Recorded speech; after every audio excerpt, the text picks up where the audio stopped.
नमस्कार, मी विलास आव्हाड. आपण पाहता A9 एक्सप्रेस. मित्रांनो, महाराष्ट्राची विधानसभेची निवडणूक झाली, निकाल लागला आणि 4-8 दिवसामध्ये महाराष्ट्राचं सरकार स्थापन झालं आणि महायुतीला प्रचंड असं बहुमत मिळाले. खरं तर लोकसभेला महाविकास आघाडीला महाराष्ट्राने कौल दिला आणि लोकसभेच्या निवडणुकीमध्ये महायुतीचा दारुण असा पराभव आपल्याला पाहायला मिळाला.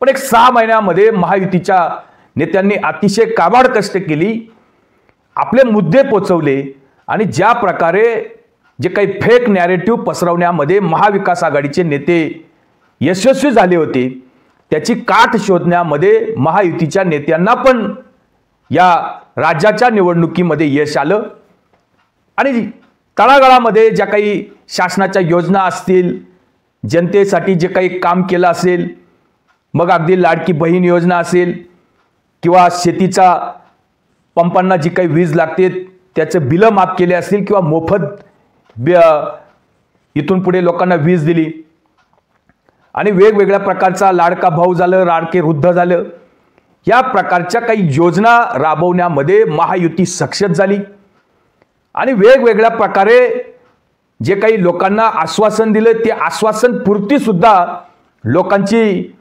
100% पूर्ण करण्याचं काम महायुतीने केले. लोकांना मग शेतीमालाचे जे काही विमे असतील त्याचे पैसे लोकांना मिळाले, महिलांसाठी जे काही असेल, राशनिंग असेल, या अशा माध्यमातून लाभ देण्याचं काम सुद्धा मोठ्या प्रमाणामध्ये महायुतीच्या सरकारने केलं. आता आपण अगोदर 2.5 वर्षाचं पण सरकार पाहिलं असेल. खरं तर यांचा अख्खा करोना काळात हा सगळा कार्यकाळ गेला आणि जे काही उद्धव ठाकरे गद्दारी करून जे काही खुर्चीवर बसले होते, हे 2-2.5 दिवस सुद्धा मंत्रालयात गेले नाही आणि घरातूनच गरम पाणी, गार पाणी अशा प्रकारचं फेसबुक लाईव्ह करत होते. लोकांना सांगत होते की मला तर तुम्ही दिसतात आहे पण तुम्ही मला दिसत नाही, तुम्ही दिसतात आहे मला दिसत नाही. त्यांचं ते काय ते सांगत होते आणि काय नाही सांगत होते आणि माझी जबाबदारी, तुमची जबाबदारी, कशी जबाबदारी, काय नाही, काय त्यांना देशाचं काही पडलं नव्हतं आणि राज्याचंही काही पडलं नव्हतं. अक्षरशः सगळा कारभार सिल्वर वोक मधून चालत होता. राज्याचे डीजी असतील, मुख्यमंत्र्याचे मुख्य सचिव असतील, महासंचालक असतील, हे सगळे सिल्वर वोकला जाऊन शरद पवारांना सलाम ठोकत होते आणि तिथून राज्याची सगळी सत्ता चालत होती. हे नामदारी घरकोंबडे उद्धव ठाकरे मातोश्रीवर बसूनच गरम पाणी, गार पाणी करत होते. यांना सत्तेचा काही सह सुद्धा समजला नाही. यांनी यांच्या पक्षाचं तर वाटोळं केलंच, पण राज्याचा जो काही विकास दर होता त्याची सुद्धा माती करून टाकली आणि या माणसाला अक्षरशः 2.5 वर्षामध्ये स्वतःचे मंत्री, स्वतःचे आमदार, स्वतःचे खासदार सुद्धा सांभाळता आले नाही. अशी परिस्थिती उद्धव ठाकरेंची आपण पाहिली आहे. खरं तर 2014 झालं किंवा 2019 मध्ये हे सगळ्या निवडणुका ईव्हीएम मध्ये झाल्या आणि भारतीय जनता पार्टी बरोबर अलायन्स मध्ये सुद्धा शिवसेना होती. आता तेव्हा ईव्हीएमने यांना आमदार निवडून दिले, खासदार निवडून दिले. 18 खासदार अक्षरशः ईव्हीएमने शिवसेनेला, उद्धव ठाकरेंना निवडून दिले. तेव्हा बाकी उद्धव ठाकरेंना किंवा शरद पवारांना ईव्हीएम वर कधी संशय आला नाही.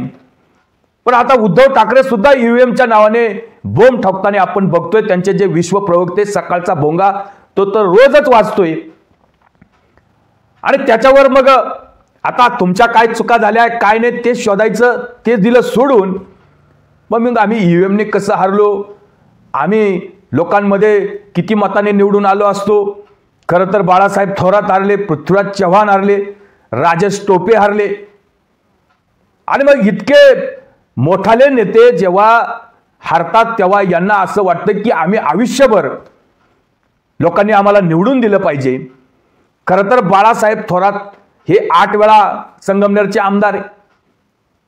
आता हे 8 वेळा आमदार झाल्यावर हे 9व्यांदा उभे.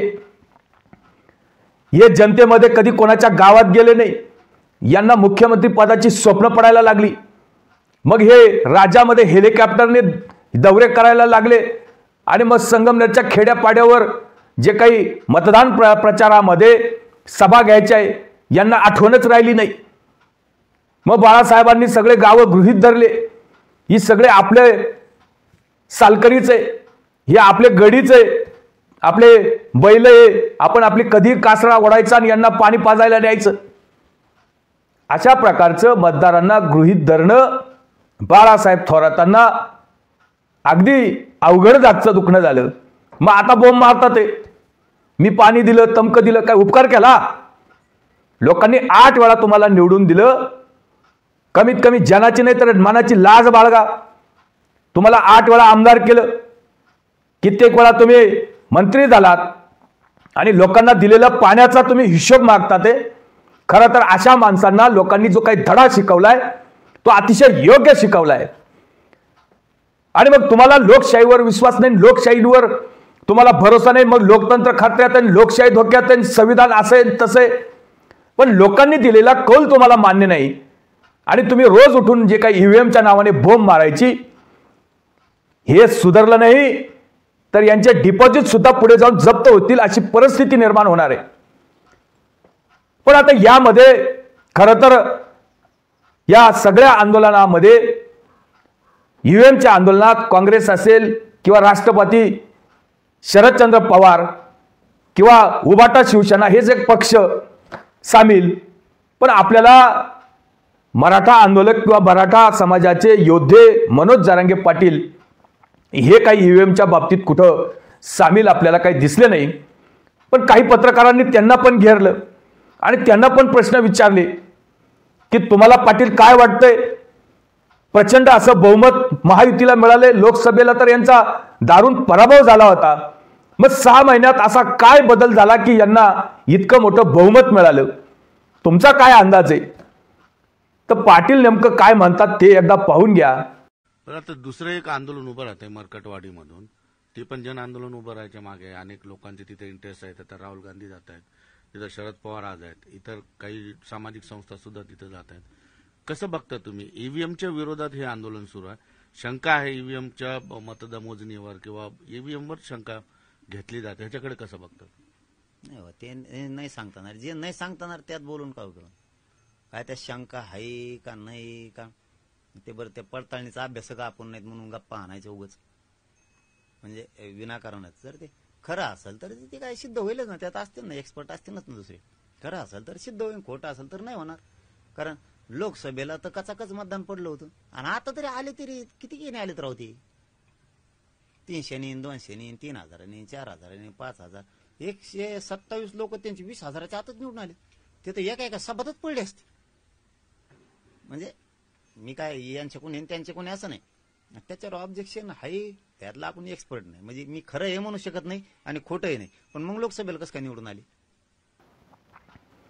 तेव्हा पाटलांनी सांगितलं की ह्या सगळ्या गोष्टीवर माझा विश्वास नाहीये, कारण ईव्हीएम मध्ये अशी काही गडबड होईल असं काही वाटत नाही आणि त्याविषयी आपल्याकडं ठोस असे पुरावे नाहीये. आपल्याकडे पुरावे जर नाहीयेत तर आपण त्या विषयावर काय बोलायचं? ज्या गोष्टीचं आपल्याला ज्ञान नाही, ज्या गोष्टीचं आपल्याकडे कुठे एव्हिडन्स नाही, पेपर नाही, आपल्याकडे काही प्रूफ नाही, पुरावे नाही, उगाच आपण हवेत गोळ्या मारायच्या किंवा उगाच आपल्या तोंडाच्या वाफा गमवायच्या आणि नाही ते बोलायचं. आता जेव्हा तुम्हाला गप्पागप मतं पडत होते, आता हे पाटील सांगतात की तुम्हाला लोकसभेला लोकांनी गप्पागप मतं दिले, तुमच्या 31 जागा 48 पैकी निवडून आल्या, त्यावेळेस तुम्हाला ईव्हीएम एकदम गारगार वाटत होतं आणि आता तुमचा सपाटा झालाय, तुमच्या अक्षरशः 50 जागा तिघां मिळून आल्या नाही तर तुम्हाला आता ईव्हीएमचा धसका बसलाय. तेव्हा आपला तो बाब्या आणि दुसऱ्याचं ते कार्ट गपगप आणि कडवा कडवा थू थू अशी ह्या लोकांची, महाविकास आघाडीच्या लोकांची परिस्थिती आहे. पण मनोज जरांगे पाटलांनी बाकी साफ नाकारले की अशी काही परिस्थिती नाहीये.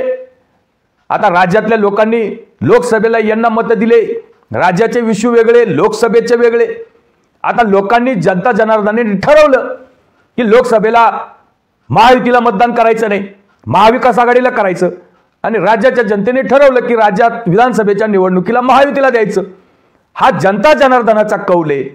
त्यामुळं अशा परिस्थितीमध्ये हे पक्ष लोकशाहीनं दिलेला, जनतेने जे काही मतदान केले त्याच्यावर यांचा विश्वास नाही, भरोसा नाही. त्यामुळं उघड्या डोळ्यांनी जनता पण याचं सगळ्याचं निरीक्षण करत असते की आम्ही दिलेल्या मताचं सुद्धा यांना मोल नाहीये, यांना यांच्या पक्षाच्या काय चुका झाल्या, यांनी काय काय लोकांना त्रास दिला हे सुद्धा लोक विसरून गेलेले नाहीये. लोकांच्या सगळ्या गोष्टी लक्षात आहे. लोक योग्य वेळी योग्य धडा शिकवत असतात आणि तो धडा महाविकास आघाडीला, शरद पवारांना, उद्धव ठाकरेंना आणि काँग्रेसच्या नाना पटोलेंना शिकवलाय. हे लक्षात ठेवा. तुर्तच थांबतो. व्हिडिओ आवडला असेल तर लाईक करा, शेअर करा. धन्यवाद.